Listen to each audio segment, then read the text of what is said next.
चालू करें? हाँ, बताओ। शुरू करो। प्रिय दर्शकों, एक ऐसे बालक की कहानी आपको सुनाना चाहता हूं जिसके भाग्य का खेल एक अनोखा। एक रामनगर नाम का राज्य था। उसमें एक बड़ा ही धर्मात्मा राजा राज करता था, लेकिन दैव योग से राजा संतानहीन था। राजा की इच्छा हुई कि संतान है नहीं तो राज्य का उत्तराधिकारी कौन होगा। बड़े बड़े विद्वानों, दार्शनिकों, पंडितों को बुलवाया, उनसे तमाम तरीके की बातचीत करके अपनी मनोकामना व्यक्त किया।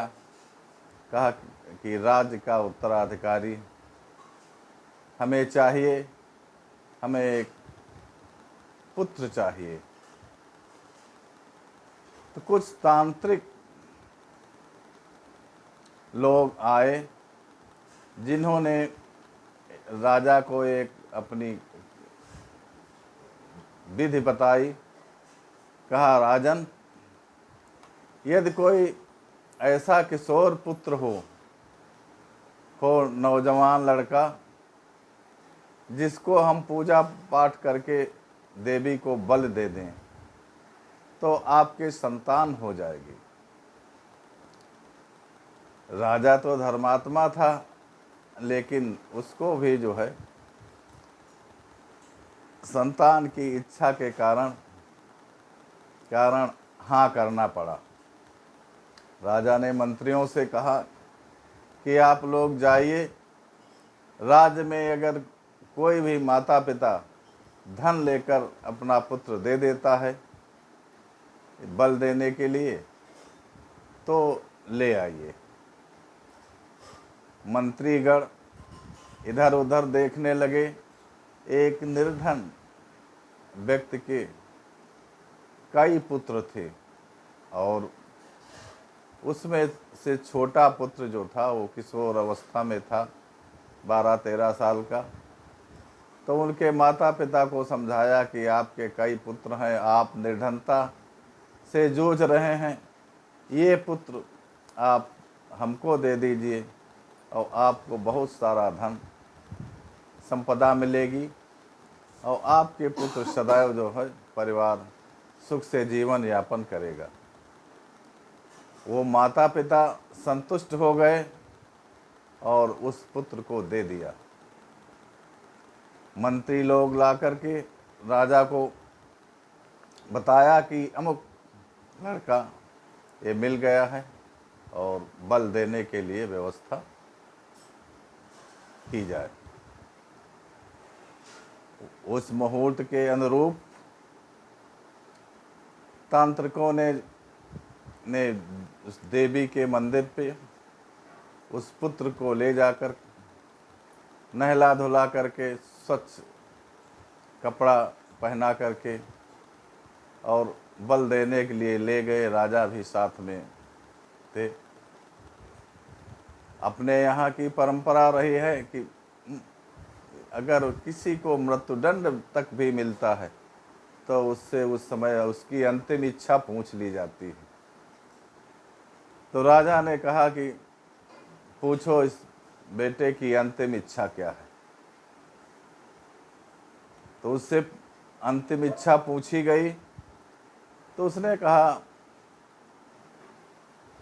थोड़ा से जो है हमको 3 अंजूरा बालू चाहिए, रेत। तो दे दी गई। गया तो लड़का बैठा और उस बालू की 3 पिंडी बनाया उसने। 3 पिंडी बनाया और फिर एक पिंडी को उसने मिटा दिया, फिर दूसरी पिंडी को मिटा दिया और फिर तीसरी पिंडी को मिटा दिया और कहा, ठीक है, अब मैं तैयार हूँ, आपकी जो इच्छा है वो आप कर सकते हैं। राजा ने कहा, इन पिंडियों को बनाने और मिटाने का क्या मतलब है, ये आप मुझको बताइए। तो कहा, राजन अगर आप सुनना चाहते हैं तो हम बता देंगे। कहा, पहली पिंडी का मतलब तो ये था कि ये हमारे माता पिता थे।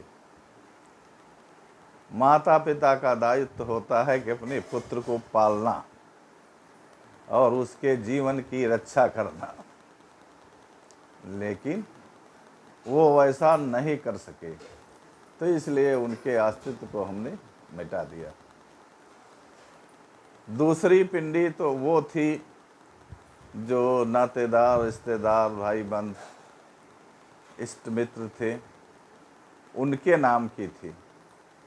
तो दूसरा स्थान उनका आता है कि जीवन की रक्षा करना, तो वो भी इस काम में हमारे जीवन की रक्षा करने में असफल रहे, तो उसको भी हमने मिटा दिया।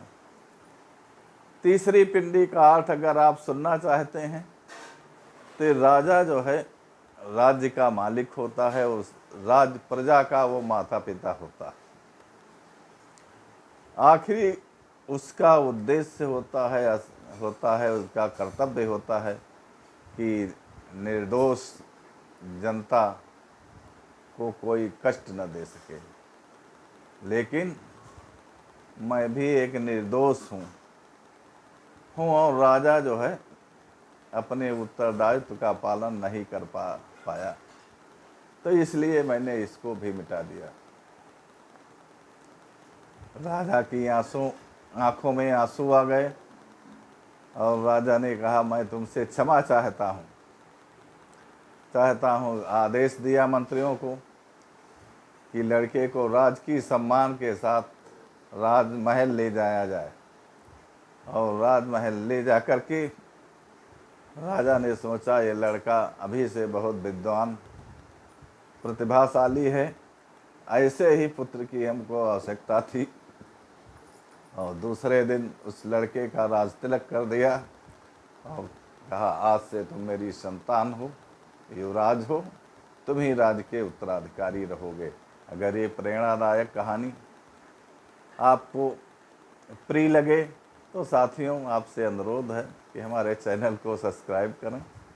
मैं आपको इस तरीके की जो मनोरंजक कहानियाँ, प्रेरणादायक कहानियाँ सुनाते रहें। धन्यवाद।